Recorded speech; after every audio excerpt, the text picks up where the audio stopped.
വിശ്വസിക്കാത്ത പ്രവൃത്തിയൊന്ന് ദൈവം ചെയ്യാൻ പോകുന്നു. പറഞ്ഞാലും വിശ്വസിക്കാത്ത പ്രവൃത്തിയൊന്ന് ദൈവം ചെയ്യാൻ പോകുന്നു.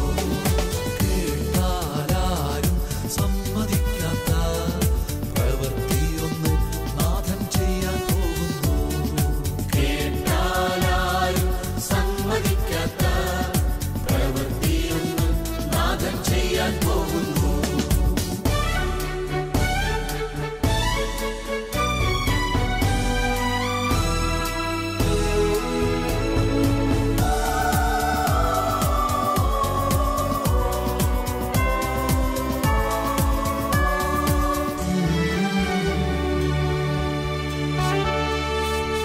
അതിശയമെന്ന് ജനം പറയും വിധത്തിൽ യേശു ഒരു പ്രവൃത്തി ചെയ്യും. ദൈവത്തിന്റെ മഹത്വം നിഴൽ വീരിക്കും. ഹല്ലേലൂയ. ദൈവത്തിന്റെ കരത്തിൽ നീ വസിക്കും. അതിശയമെന്ന് ജനം പറയും വിധത്തിൽ യേശു ഒരു പ്രവൃത്തി ചെയ്യും. ദൈവത്തിന്റെ മഹത്വം നിഴൽ വീരിക്കും. ദൈവത്തിന്റെ കരത്തിൽ നീ വസിക്കും.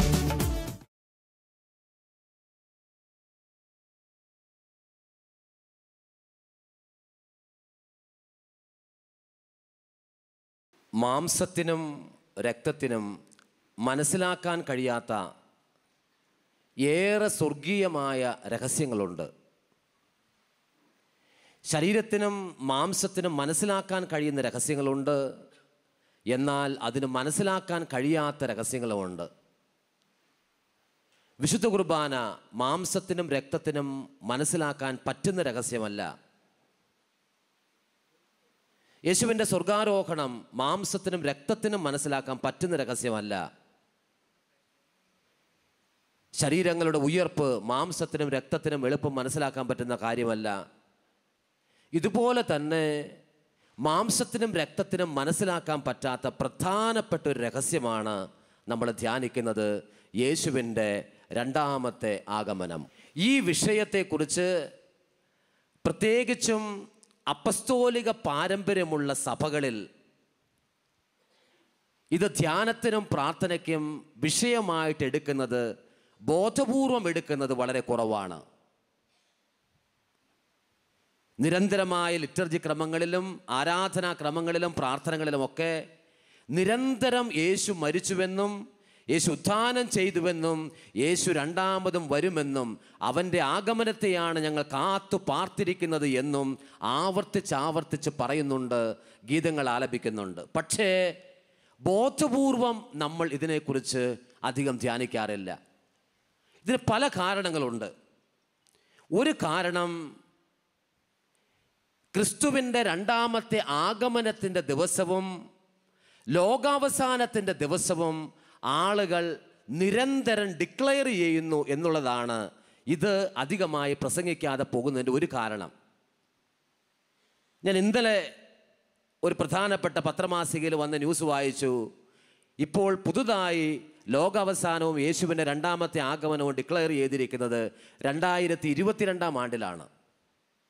അപ്പം നമ്മൾ 2033 എന്ന് പറയുന്ന സുവിശേഷ ശുശ്രൂഷ മിക്കവാറും അത്രയും കാലം പോകേണ്ട വരില്ല.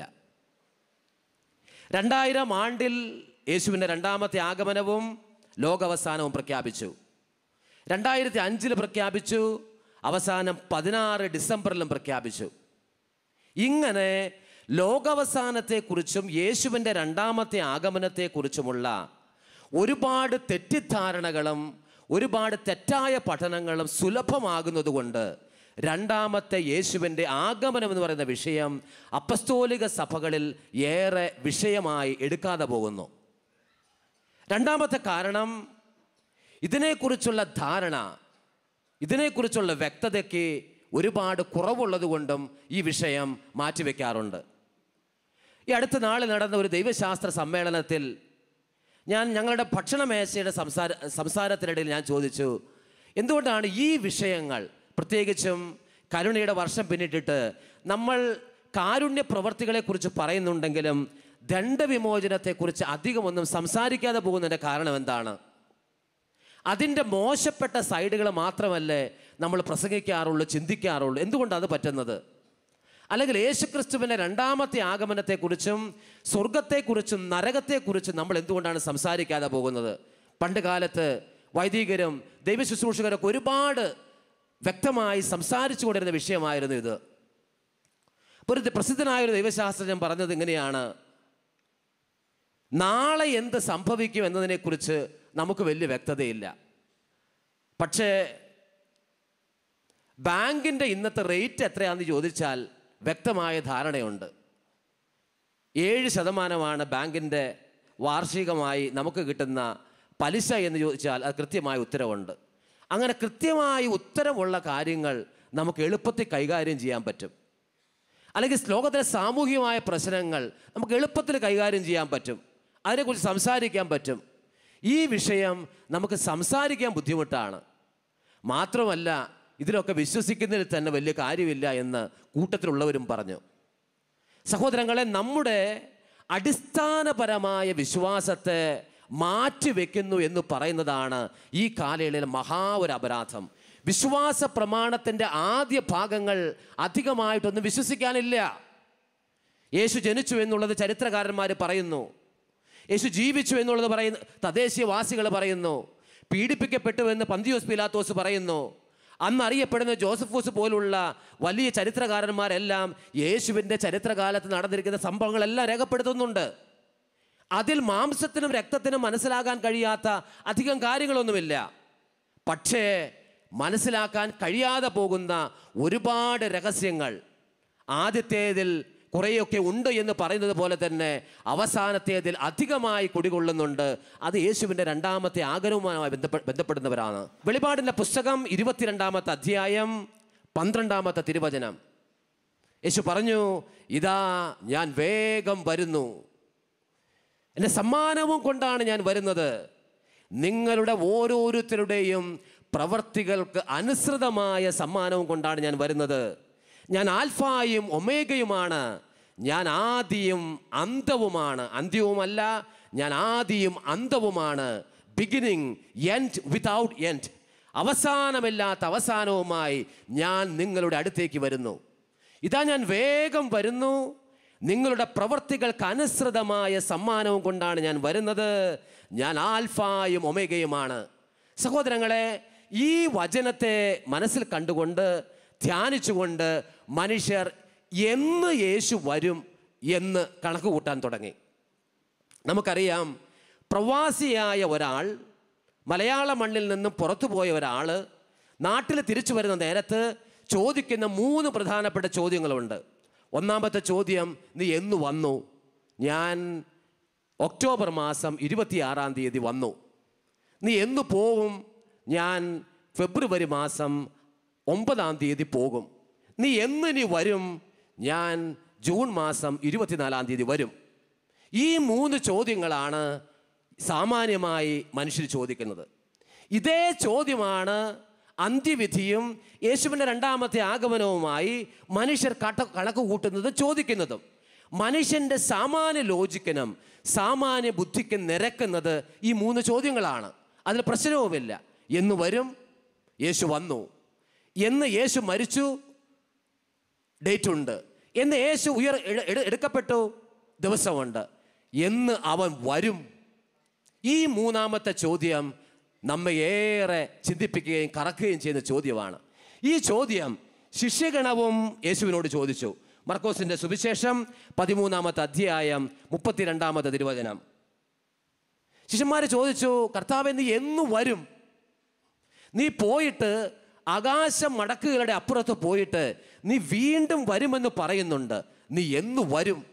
യേശു യാതൊരു മായവും ചേർക്കാതെ അവരോട് പറഞ്ഞു, ആ ദിവസത്തെക്കുറിച്ചോ ആ മണിക്കൂറിനെ കുറിച്ചോ ദൈവദൂതന്മാർക്കോ പുത്രനായ എനിക്ക് പോലുമോ അറിയില്ല. അത് പിതാവിന് റിസർവ് ചെയ്തിരിക്കുന്ന കാര്യമാണ് എന്ന് പറഞ്ഞാൽ, നോൺ ഡിനോമിനേഷണൽ ചർച്ചസ് ഡേറ്റ് അന്ത്യവിധിയുടെയും യേശുവിൻ്റെ രണ്ടാമത്തെ ആഗമനത്തിൻ്റെയും ഡിക്ലെയർ ചെയ്യുന്നുണ്ടെങ്കിൽ അത് അബദ്ധമാണ്, വിശ്വാസത്തിനെതിരാണ്, ബൈബിളിൻ്റെ പ്രത്യേകമായ പഠനത്തിനെതിരാണ്. ഏത് ദിവസം വരും എന്നാൽ അതിനൊരു ഉത്തരം വേണ്ടേ?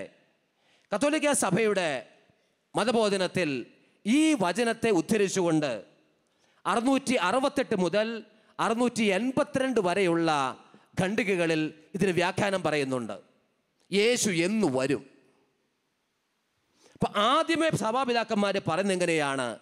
മനുഷ്യരാശിയുടെ അന്ത്യത്തെക്കുറിച്ചോ അവൻ്റെ പ്രത്യാഗമനത്തെക്കുറിച്ചോ നമുക്ക് പൂർണ്ണമായ ധാരണകളില്ല.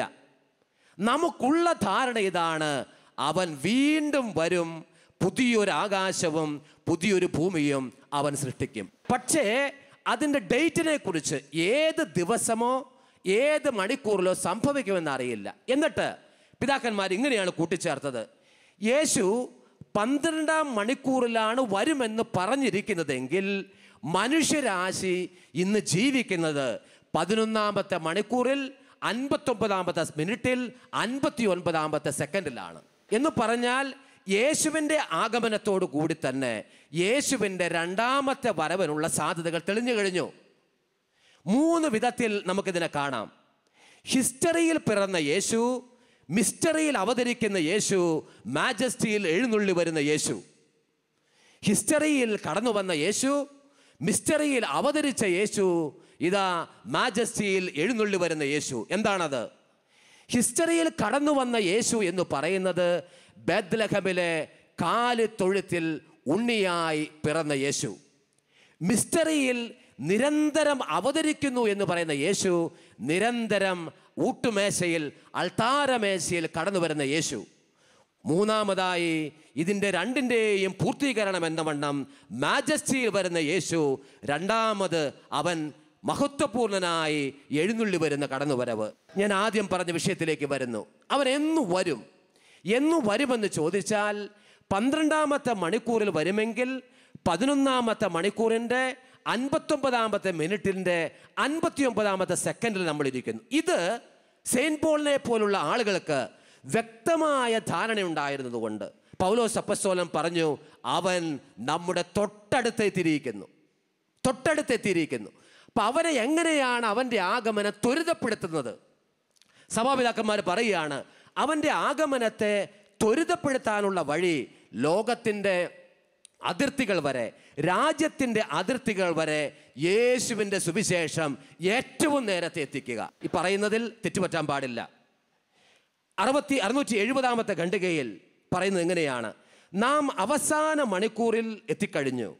യുഗങ്ങളുടെ അവസാനം നമ്മെ സമീപിച്ചിരിക്കുന്നു. ലോകത്തിൻ്റെ നവീകരണം പിൻവലിക്കാൻ ആവാത്ത വിധം തുടങ്ങിക്കഴിഞ്ഞു. എന്നിട്ട് 674-ാമത്തെ ഖണ്ഡികയാകുമ്പോൾ പിതാക്കന്മാർ പറയുന്നത് എങ്ങനെയാണ്? മഹത്വപൂർണനായ ക്രിസ്തുവിൻ്റെ വരവ് ചരിത്രത്തിൻ്റെ ഓരോ നിമിഷവും മാറ്റിവെച്ചുകൊണ്ടിരിക്കുന്നു. ഓരോ നിമിഷവും പോസ്റ്റ്പോൺ ചെയ്തുകൊണ്ടിരിക്കുന്നു. ഒരു പക്ഷേ മഹത്വപൂർണനായ യേശു ഇന്ന് ശനിയാഴ്ച വരാമെന്നാണ് തീരുമാനിച്ചിരിക്കുന്നതെങ്കിൽ അവൻ ത്രിത്വൈക ദൈവം ആലോചനയുടെ ഭാഗമായി നെക്സ്റ്റ് മൊമെൻറ്റിലേക്ക് മാറ്റിവെക്കുന്നത്. എന്താണ് മാറ്റിവെക്കാനുള്ള കാരണം?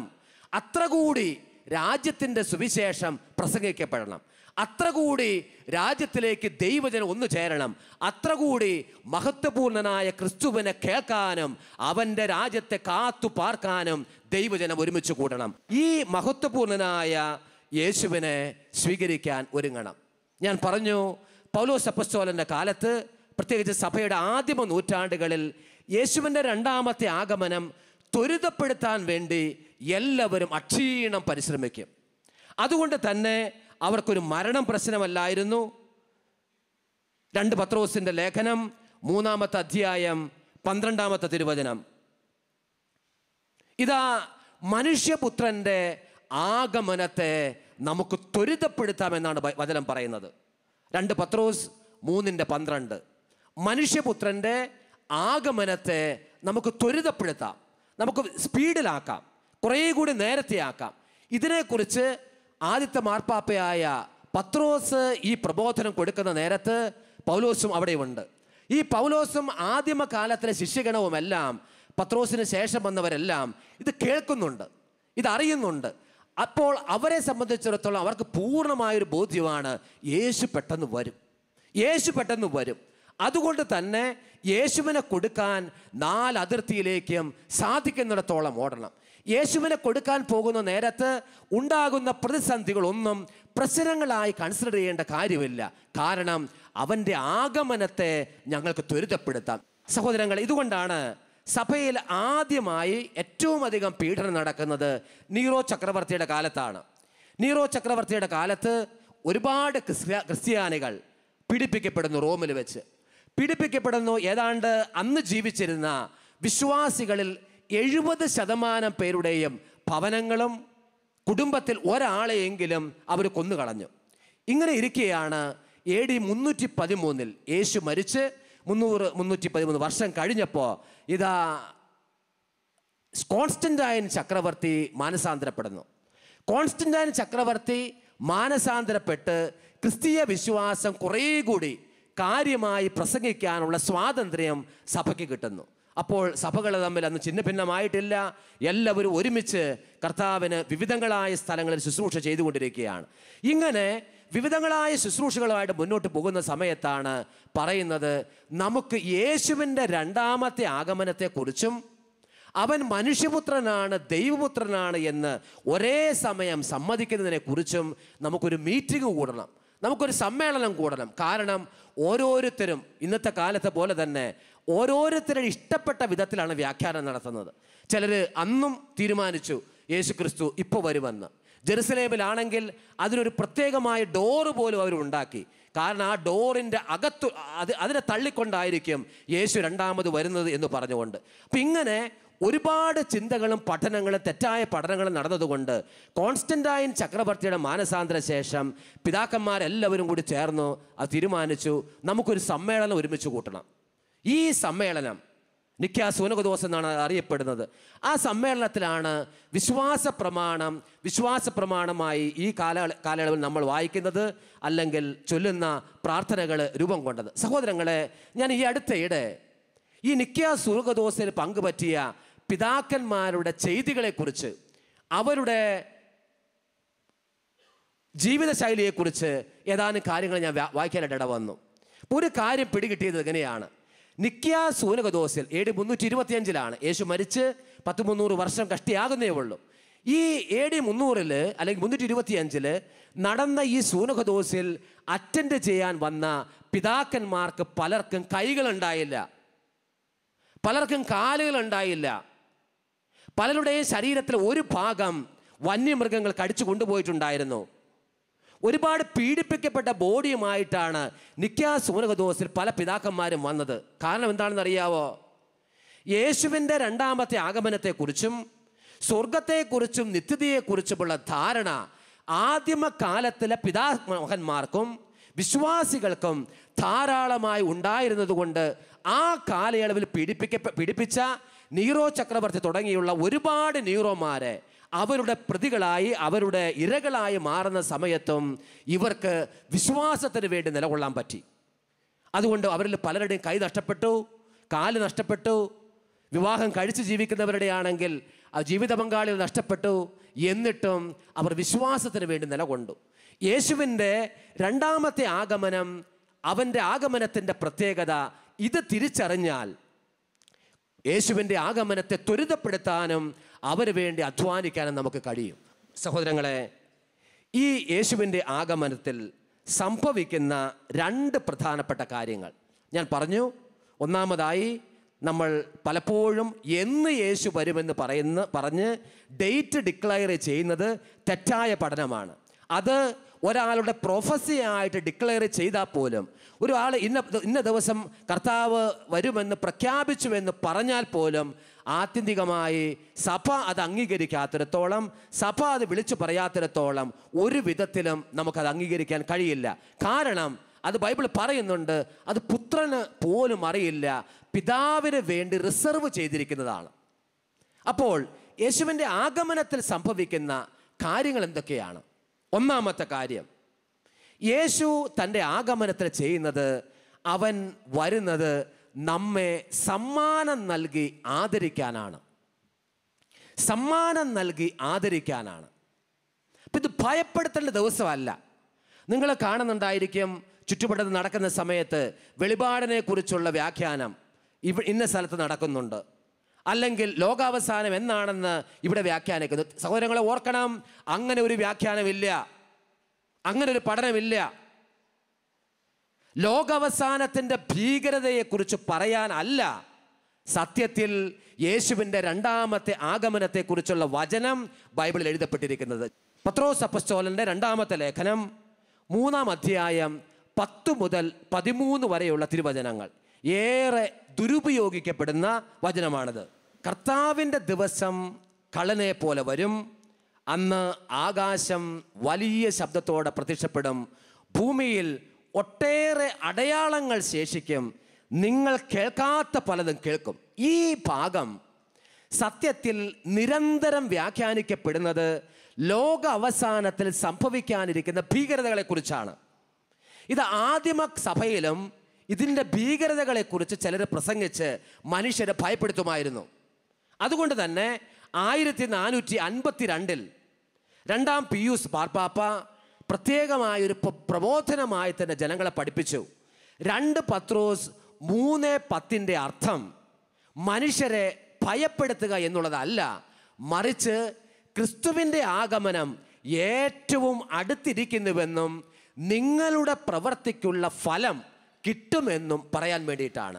ആകാശം ഇരുള് കൂടുമോ എന്നുള്ളത് പറയാനല്ല, ഭൂമിയിൽ പ്രകമ്പനങ്ങൾ ഉണ്ടാകുമോ എന്ന് പറയാനല്ല, ഭൂകമ്പങ്ങൾ ഉണ്ടാകുമോ എന്ന് പറയാനല്ല. നമ്മൾ ഏതൊരു സമയത്തും അവൻ്റെ ആഗമനത്തെ ത്വരിതപ്പെടുത്തുവാൻ സുവിശേഷത്തിൻ്റെ വെട്ടം കൊണ്ട് ഹൃദയങ്ങളെ വീണ്ടെടുക്കണമെന്നും സ്വർഗത്തിൽ അപ്പച്ചൻ്റെ സന്തോഷം കൂട്ടണമെന്നും പറയാൻ വേണ്ടിയിട്ടാണ് ഈ ഭാഗം എഴുതിയിരിക്കുന്നത്. അതുകൊണ്ട് ഭീകരതയെ പ്രസംഗിക്കുന്ന ഭീകരതയെ തള്ളിക്കളയണം എന്ന് പറഞ്ഞാൽ ശിക്ഷാവിധി ഇല്ല എന്നല്ല പറയുന്നത്. അതല്ല യേശു വചനത്തിലൂടെ പറയാനായിട്ട് ഉദ്ദേശിക്കുന്നത്. അത് ഏത് സമയവും സംഭവിക്കാം. അപ്പോൾ പരമപ്രധാനമായി യേശുവിൻ്റെ രണ്ടാമത്തെ ആഗമനം സമ്മാനം നൽകാൻ വേണ്ടിയിട്ടാണ്. ഞാൻ പറഞ്ഞു, യേശു 3 വിധത്തിൽ നമ്മുടെ ഇടയിൽ പ്രത്യക്ഷമാകുന്നുവെന്ന്. 1, ഹിസ്റ്ററിയിൽ അവൻ കടന്നു വരുന്നു. 2, മിസ്റ്ററിയിൽ അവൻ കടന്നു വരുന്നു. 3, മാജസ്റ്റിയിൽ അവൻ കടന്നു വരുന്നു. ഹിസ്റ്ററിയിൽ അവൻ വന്നത് എന്തിനു വേണ്ടിയാണ്? ചരിത്രത്തിൽ യേശു അവതരിച്ചത് എന്തിനു വേണ്ടിയിട്ടാണ്? ഹെബ്രായർക്ക് എഴുതിയ ലേഖനത്തിൽ 8-ാമത്തെ അധ്യായത്തിൽ ദൈവത്തിൻ്റെ പരിശുദ്ധാത്മാവ് വെളിപ്പെടുത്തുന്നത് എങ്ങനെയാണ്? ഇതാ അവൻ വീണ്ടും വരികയാണ്. അവൻ വീണ്ടും വരുന്നത് പാപപരിഹാരാർത്ഥമല്ല. അപ്പോൾ അവൻ ആദ്യം വന്നത് പാപപരിഹാരാർത്ഥമാണ്. അവൻ ആദ്യം വന്നത് ചരിത്രത്തിൽ അവതരിച്ചത് പാപപരിഹാരാർത്ഥമാണെങ്കിൽ അവൻ രണ്ടാമത് കടന്നു വരുന്നത് പാപപരിഹാരാർത്ഥമല്ല, മറിച്ച് മാനവകുലത്തെ വിധിക്കുന്നതിന് വേണ്ടിയിട്ടാണ്. അപ്പം ആദ്യത്തെ വരവ് സത്യത്തിൽ മനുഷ്യരുടെ മാനവകുലത്തിൻ്റെ മുഴുവൻ രക്ഷയായിരുന്നു. അറുക്കപ്പെട്ട കുഞ്ഞാടായിട്ടാണ് അവൻ വരുന്നത്.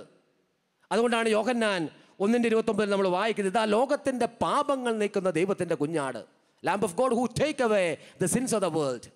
ലോകത്തിൻ്റെ പാപം നീക്കുന്ന ദൈവത്തിൻ്റെ കുഞ്ഞാട്. ദൈവത്തിൻ്റെ കുഞ്ഞാടായിട്ടാണ് അവൻ ആദ്യത്തെ വരവ് വന്നതെങ്കിൽ തുടർന്ന് അവൻ വരാനിരിക്കുന്നത് പാപപരിഹാരാർത്ഥമല്ല, മറിച്ച് അവൻ വിധിയാളനായിട്ടാണ്. ഈ വിധിക്ക് സമ്മാനമുണ്ട്. ഞാൻ പറഞ്ഞു, ഈ വിധി എന്ന് പറഞ്ഞാൽ ദൈവത്തിന് വേണ്ടി ശുശ്രൂഷ ചെയ്ത മനുഷ്യർക്ക് സമ്മാനം തരുന്നതിന് വേണ്ടിയിട്ടാണ്.